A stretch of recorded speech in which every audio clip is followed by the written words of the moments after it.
membahas bab 4, yaitu mengasihi dan menghasilkan perubahan. Pada bab ini kita akan belajar bagaimana kita memiliki perubahan dalam kehidupan kita dan belajar mengapa kita perlu mengasihi orang lain dan bagaimana kasih dapat menghasilkan perubahan dalam kehidupan kita. Kita akan belajar dari poin yang pertama, yaitu kasih seorang ayah. Dalam cerita ini ada terdapat anak bungsu yang meminta bagian harta warisannya kepada ayahnya. Setelah mendapatkan harta tersebut, ia pergi meninggalkan rumah. Namun setelah semuanya habis, ia akhirnya menyadari kesalahannya dan kembali kepada ayahnya. Yang menariknya adalah ketika anak itu kembali, ayahnya tidak menolaknya, tetapi menerimanya kembali. Jadi, apa yang kita pelajari hari ini? Ketika seorang melakukan kesalahan dan kemudian mau berubah, kita juga diajarkan untuk memberikan kasih dan kesempatan kepada setiap orang.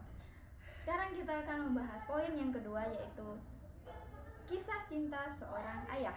Kita akan belajar dari James Kims, yaitu adalah seorang ayah yang pergi bersama istri dan kedua anaknya. Dalam perjalanan mereka mengalami masalah dan akhirnya terjebak dalam kondisi yang sulit.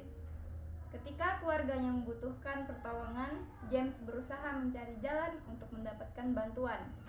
Ia meninggalkan mobil untuk mencari pertolongan bagi keluarganya. Sayangnya, James akhirnya tidak ditemukan dalam keadaan hidup.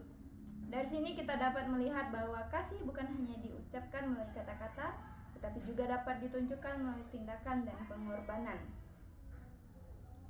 Kemudian poin yang selanjutnya adalah pelajaran dari kisah James ini, yaitu pertama, kita mendorong seseorang untuk melindungi orang yang kita kasihi. Yang kedua, kita mendorong seseorang untuk menolong ketika orang lain mengalami kesulitan.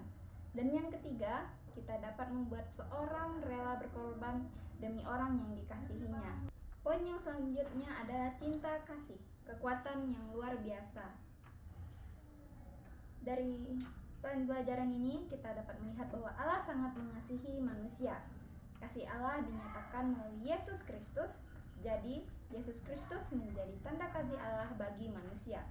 Kasih Allah bukan hanya sesuatu yang kita harapkan nanti, tetapi kasih Allah juga dapat kita rasakan dalam kehidupan kita sekarang.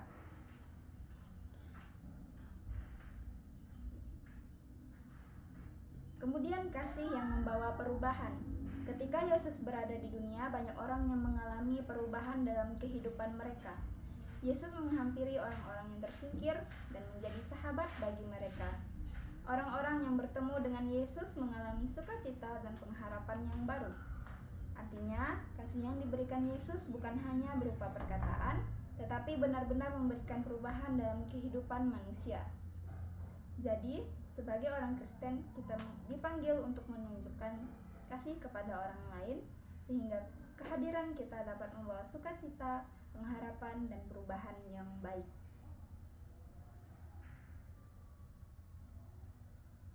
Sekarang kita akan pada poin D, cinta kasih yang mengubah dan mendamaikan. Kita mengenal Dr. Martin Luther King Jr., bukan? Beliau merupakan tokoh yang memperjuangkan hak-hak masyarakat kulit hitam di Amerika Serikat. Dalam perjuangannya, ia menghadapi berbagai ancaman, namun ia tetap memperjuangkan apa yang diyakininya tanpa menggunakan kekerasan. Dari kisah ini kita belajar bahwa kita dapat menjadi kekuatan untuk menghadapi kebencian. Ketika kita membalas kebencian dengan kebencian, masalah tidak akan selesai, tetapi kasih dapat menjadi jalan menuju perdamaian.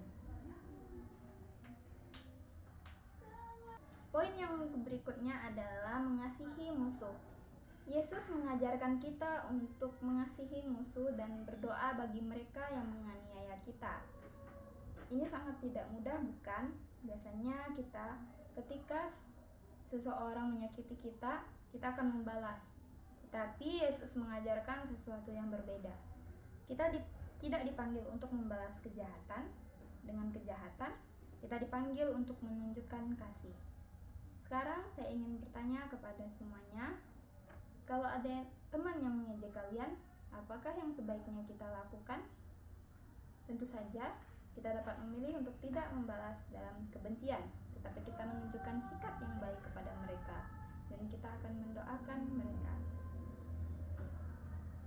Akan belajar dari teladan Martin Luther King Jr. ini, di mana yang memberikan contoh bahwa kasih membutuhkan keberanian. Ia tetap memperjuangkan kesetaraan walaupun menghadapi orang-orang yang membencinya. Ia belajar dari kasih Kristus untuk tetap mengasihi orang yang membenci dirinya. Jadi, kasih bukan berarti kita lemah, justru kita membutuhkan keberanian untuk tetap melakukan yang benar ketika kita diperlakukan dengan tidak baik. Ini menjadi teladan bagi kita sebagai orang Kristen untuk tidak mudah membalas kebencian dengan kebencian.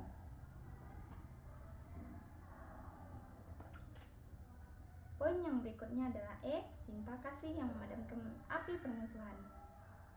Sekarang kita masuk ke bagian terakhir tentang cinta kasih yang memadamkan api permusuhan. Dalam Roma pasal 12 ayat 9 dan 21, Rasul Paulus mengajarkan agar kita tidak membalas kejahatan dengan kejahatan. Artinya, ketika kita mendapatkan perlakuan yang tidak baik, kita tidak harus membalas dengan hal yang sama. Kita dapat memilih untuk melakukan kebaikan. Kasih dan perdamaian. Kita dapat membantu orang-orang yang sedang bermusuhan untuk saling memahami kembali. Dalam kehidupan, kita perlu belajar untuk saling menghormati, saling menghargai, mau mendengarkan, dan membangun kepercayaan. Dengan begitu, permusuhan dapat menjadi perdamaian. Jadi, kasih bukan hanya hubungan antara kita dengan keluarga atau teman dekat, kasih juga perlu ditunjukkan kepada orang yang berbeda dengan kita, bahkan kepada orang yang mungkin tidak menyukai kita. Cinta kasih adalah kekuatan yang sangat dahsyat.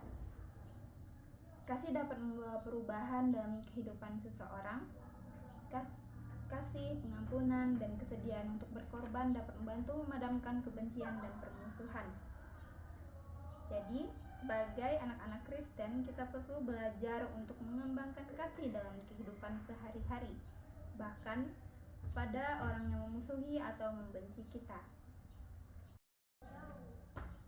Jadi semuanya, melalui pembelajaran hari ini, kita belajar bahwa kasih bukan hanya sebuah kata. Kasih harus terlihat melalui tindakan kita. Cara kita berbicara, cara kita memperlakukan orang lain, dan cara kita menghadapi orang yang menyakiti kita. Mari kita semua belajar untuk menjadi yang membawa kasih, pengampunan, dan perdamaian dimanapun kita berada. Sebelum kita mengakhiri pembelajaran ini, mari kita berdoa.